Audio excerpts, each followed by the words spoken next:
Hi, and welcome to another video by Jim the Car Guy. Today we have a 2008. It's a Toyota Camry. The problem we have is that in the back, when you're driving this vehicle and you go over bumps, you can hear a lot of banging in the back of the car. I will tell you this, the guy who owns the car is not very happy. He had somebody replace the struts in the back of the car for him. They were actually, it looks like the whole strut assembly was changed inside here. And he brings it into me and he says, you know, did the guy make a mistake that he still has a rattling noise in the back of the vehicle? It's not the struts. It's a very simple thing. It actually happens on this car all the time. In the back you have the sway bar. On the end of the sway bar you have stabilizer links. The links on the end have a tiny little bit of play in them, but the big problem with this car here is the sway bar bushings themselves. Where the sway bar fits through the bushing, there's a lot of play up and down inside there. I'm going to bring you in there. I'm going to show you what I mean. It seems like it's a very insignificant amount of play, but I've seen them on this car before. Even the slightest bit of play in here whatsoever is going to cause the rattling noise when you go over bumps.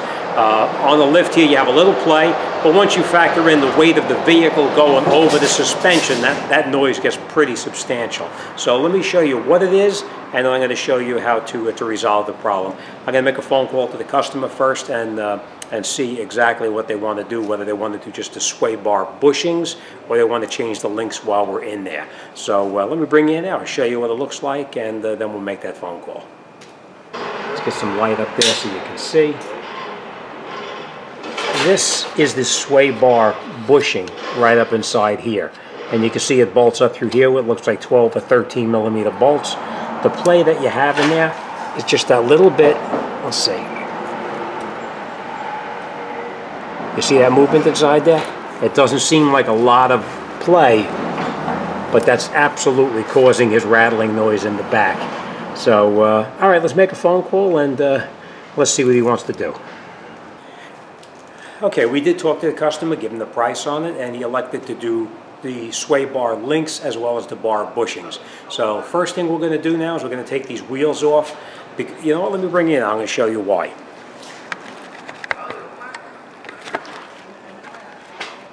Let's get some light. Okay, as you know, to change these up here, we're just going to take out these bolts. You can see already I sprayed them with penetrating oil so we don't have a problem. So we are going to take out these bolts here. Be careful, you do not want to snap these off. In here we're going to put an Allen key, and then we're going to take off that nut right there. And the reason we have to take the wheels off is because, as you can see, up underneath here, you see how it, let's get you in there so you can see. You see up inside here how it faces in towards the wheel? We're just going to take the wheel off for a little bit easier access up underneath here. So, all right, let's take the wheels off and let's continue.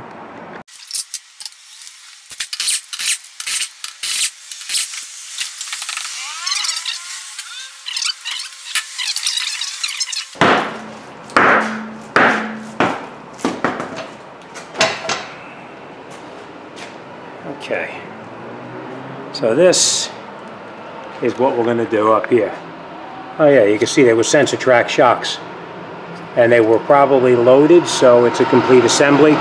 So we're going to find the Allen key that we need to get in here, and then we'll continue with that. So all right, let me get some tools and we'll continue. Okay, just going to give you an example of what tools you're going to need. Now obviously these are the ones from the right side. I already disconnected those and hung those up already. But these are the tools you're going to need. You're going to need an air gun. If you don't have an air gun, you're just going to need a socket. It does make it a little easier when you have an air gun to do it. But if not, you can do it with a socket. We're going to need an 18 millimeter wrench, a 14, a 3/8. I think this is 15. That's 14 millimeter. We're going to need an extension with a 12 millimeter socket, a couple of ratchets, very long extensions.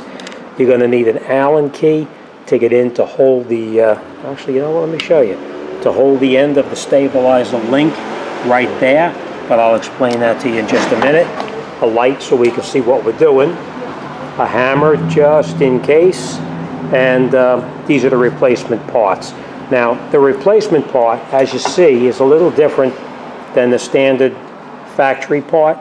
Now you see in here, you have to get in here with the Allen key. They strip out all the time. Once they strip out, you have no choice but to cut that off with a hacksaw or a sawzall or something like that. What I like about the replacements here, these are actually made by Moog, this particular one. You can get in here with a wrench and you can hold it in the back like that while you tighten this up right here. So later on down the road, if you need to change it for any reason again, you can just hold this in the back here and you don't have to worry about that little hole right there stripping out and causing you a problem. This is the bushing itself that holds the bar in place, and as you can see, there's a big difference in the size right there. You can feel the difference when you put your finger in there. You can feel the difference. You see how far it goes in there? And look at here, it goes all the way up past my knuckles. So this one here is worn out, and that was the side that was not bad. The driver's side is the one that was the worst. So let me show you what I did up underneath here. For now, I did take out that bushing there. I installed the new bushing in here, and I just have it hung in there loosely. I didn't tighten anything up yet, and this, as you can see, is loose in here as well. We're not going to tighten this up until we get the other side done too. So first thing we're going to do is we're going to come in here with an air gun, and we're going to shoot that nut loose. It's not going to come off, but it will break it loose so that I can hold this in here with the Allen key and then take this off right here. Keep in mind that with the Allen key, you're holding that shaft stationary, but you're not turning the Allen key to get it off. You're actually turning the nut to get it off. Here, and then up on the top here, and then we're going to take out those two bolts there, that one and the one in the back there. All right, so all right, let's get in here and let's get started. Okay, so like I said, we're going to try shooting this bolt off here first.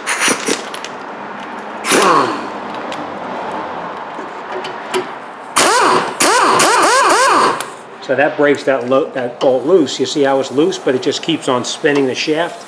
So now what we're going to do is we're going to come up here and we're going to disconnect that. Now remember what I said. You're actually not turning the Allen key in here. You're actually using the wrench to turn it to get it off. So we're going to put the wrench on. We're going to put our Allen key in. And remember, it's going to be a little bit rusty in there as well. And now just hold the hold the ratchet and use the wrench to get it off.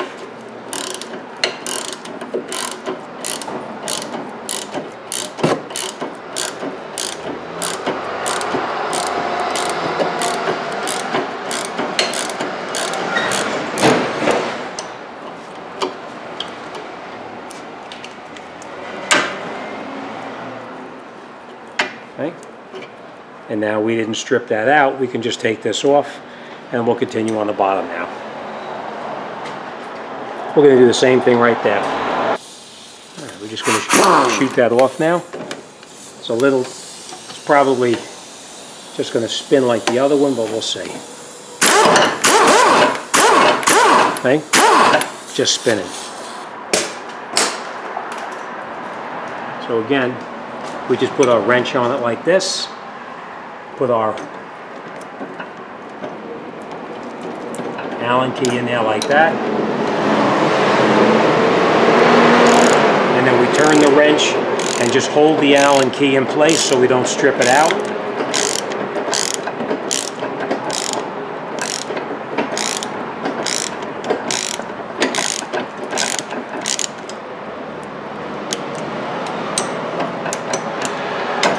Now if it strips out, don't worry about it. It's a little more work, but you just have to get in here with a sawzall and cut that nut off this way here. All right, so we'll take this out now. And now we're going to take out the bolts up on the bottom here. You can use an air gun to take these two out. I don't like using air back here because sometimes they'll just snap right off. So I do take it out by hand, but you can use an air gun if you wanted to get it out.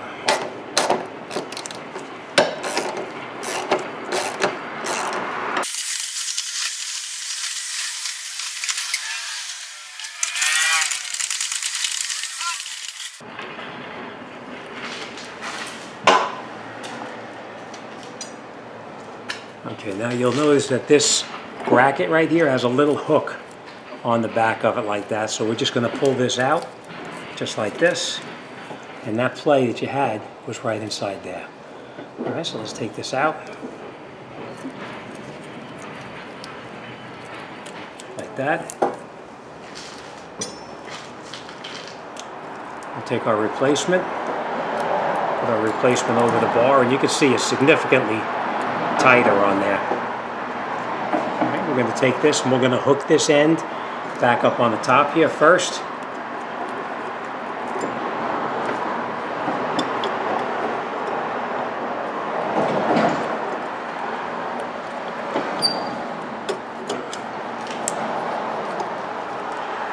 I'll grab the bolts. Just so you know, I do never seize these bolts just to make them come out easier in the future. And now we're just going to catch these by hand for now. We're not going to tighten anything up yet.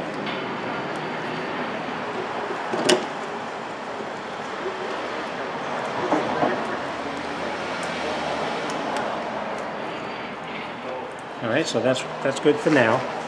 Okay, so what we're going to do now is we're going to put our sway bar link back in place where it came out. On the bottom, we're going to catch it with the bolt for now. Catch the one up on top, of course, the same thing.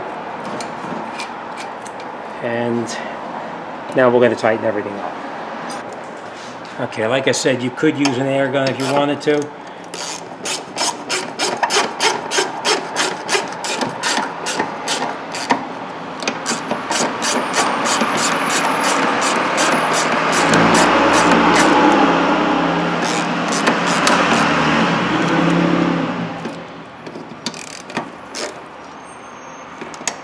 Tighten the other side. Okay, so now we're tight there. Next thing we're going to do is we're going to tighten up that bolt right there. What I like about these is that you get up here with the wrench, just like that, and you hold it, and we can tighten this up.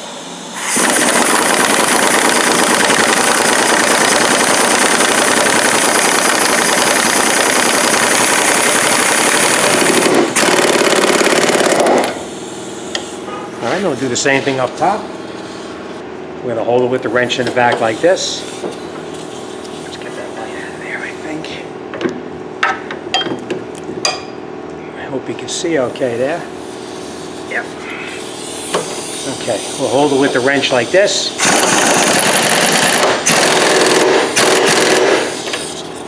That's nice and tight. I just want to point out one more thing to you. Now obviously I'm going to do the exact same thing on the other side.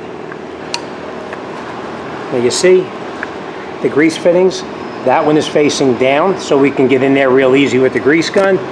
But this one is facing up. It's going to be a little bit more difficult to get to, so we're going to turn that grease fitting now.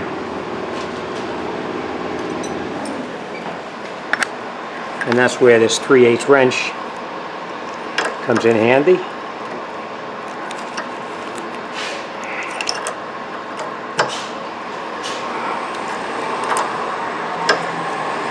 And we'll point it down so we can get grease into it.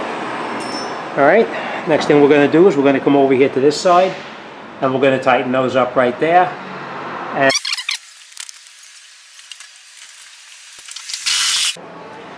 okay, so that's it. This job is done. We are going to grease the grease fittings up here because we want to make sure there's an adequate amount of grease in there. And now if this guy was to grease this car, he'd never have to worry about changing stabilizer links again. So remember, before you go ahead and start changing parts, whether it's the shocks, the strut, even the stabilizer links, don't throw parts at a problem. Check it first to make sure. In this case here, unfortunately, he wound up putting struts in this thing, and they were loaded struts. Most likely this car had to have a wheel line at the same time, so I'm sure he paid a lot of money to have this job done, only to find out that the noise was a little better, but still there. All right, so that's it. This takes care of his problem. I'm going to throw the wheels on, take it for a road test, and then it's off and on to the next one. But I do have to make a phone call and talk to him, because while I'm in here and I have this wheel off, I see his left rear wheel is right down to the like almost grinding right into the rotor, so he does need to do brakes. We are going to make a phone call, and we'll see if he wants to do the brakes today or he wants to do it at a later date. All right, as always, thanks for watching. See you on the next one.